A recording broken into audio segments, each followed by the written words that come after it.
नमस्कार. आपल्या divine touch या यूट्यूब चॅनलमध्ये आपणा सर्वांचं खूप मनापासून स्वागत.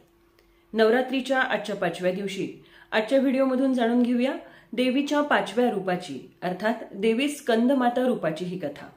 चला तर मग वेळ न घालवता लगेच कथेला सुरुवात करूया. यापूर्वीच्या सगळ्या कथांची लिंक मी डिस्क्रिप्शन बॉक्समध्ये दिलेली आहे. आपण जर ते व्हिडिओ पाहिले नसतील तर नक्कीच जाऊन पहा. चला तर मग पाहूया देवी स्कंदमाता रूपाची कथा. आजच्या 5व्या दिवशी आपला मुलगा स्कंद याला मांडीवर घेऊन बसलेल्या अगदी मातृवत्सल अशा आणि एक कर्तव्यदक्ष अशा आईच्या भूमिकेमध्ये आज आपण देवी स्कंद मातेची पूजा करतो. स्कंद यांची आई, स्कंद यांची माता म्हणून स्कंद माता असं म्हटलं जातं. आता स्कंद म्हणजे कोण तर आपण ज्यांना दुसऱ्या नावाने ओळखतो ते म्हणजे कार्तिकेय. गणपती बाप्पाचे भाऊ अर्थात कार्तिकेय यांचंच दुसरं नाव आहे स्कंद. या पौराणिक कथेनुसार असं सांगण्यात येतं की त्या काळी तारकासूर नावाचा एक राक्षस खूप माजला होता.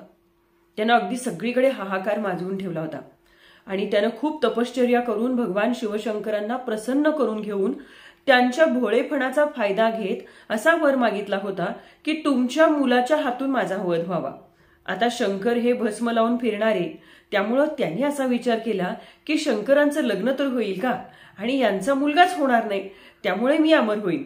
आणि तारकासुराचा वध करणं हे खूप गरजेचं झालेलं होतं. पूर्वजन्मामध्ये हिमालयाची पुत्री सती हिनं यज्ञामध्ये यज्ञकुंडामध्ये स्वतःच्या जीवाचं बलिदान दिलेलं होतं आणि पुढं शैलपुत्री रूपामध्ये असताना देवीनं खूप घोर उग्र तपश्चर्या केली.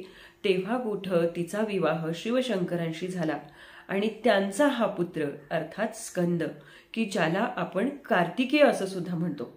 जेव्हा या तारकासुराचा हाहाकार, त्याचा अन्याय अत्याचार जेव्हा टिपेला पोहोचला तेव्हा देवी स्कंद माता यांनी स्कंद या पुत्राची माता या रूपामध्ये आपल्या मुलाला या युद्धासाठी तयार केलं. एक आई म्हणजे जणू काही एका सैनिकाची आई, जशी सैनिकाची आई आपल्या मुलाला भारत मातेच्या रक्षणासाठी काळजावर दगड ठेवून आणि निधड्या छातीनं शत्रूशी लढायला तयार करते, याच न्यायानं देवी स्कंद मातेंनी आपला मुलगा स्कंद याला लढाईसाठी युद्धासाठी तयार केलं आणि त्याच्या करवी तारकासुराचा वध घडवून आणला. तर अशी ही देवी स्कंदमाता, ही जी देवी स्कंदमाता आहे ना, हिला 4 हात आहेत म्हणून हिला चतुर्भुजा असंही म्हणतात. 2 हातांमध्ये कमळपुष्प घेतलेलं आहे आणि 2 हातांनी आपला पुत्र स्कंद याला मांडीवर घेऊन मांडीवरती तिनं पकडून ठेवलेला आहे. तर अशी ही चतुर्भुज अशी स्कंदमाता जी पुत्रवत्सल आहे. अशी मान्यता आहे की देवी स्कंदमातेच्या पूजेमुळं प्रत्येक पूजा करणाऱ्या प्रत्येक भक्ताला संतान सुख प्राप्त होतं. प्रत्येकाला आपलं मूल अगदी निरोगी, निकोप, सुदृढ, चांगल्या विचारांचं, चांगल्या गोष्टींचं आचरण करणारं आणि अगदी आदर्श मुलगा आपल्याला असावा असं प्रत्येक आईवडिलांना वाटतं.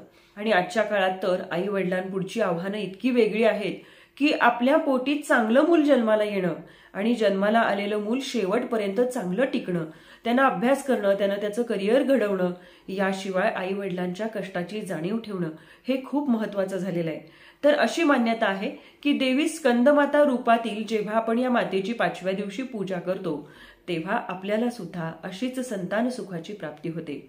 तर तुम्हा सर्वांना सुद्धा अशीच संतान सुखाची प्राप्ती व्हावी. तुमच्या पोटी असलेल्या मुलाकडून सुद्धा तुमच्या घरादाराचं नाव उंचवणारे, देशाचं नाव मोठं करणारे आणि तुमची सर्वांची मान अभिमानानं उंच ठेवणारे पुत्र, त्यांच्या विचारांना असेच स्कंद मातेचे आशीर्वाद लाभावेत, अशीच या 5व्या दिवशी स्कंद मातेच्या चरणी एक डिव्हाइन प्रार्थना.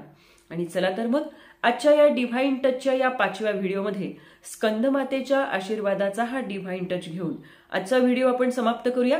पुढे भेटूया देवीच्या 6व्या रूपाच्या कथेमध्ये. तोपर्यंत जय माता दी.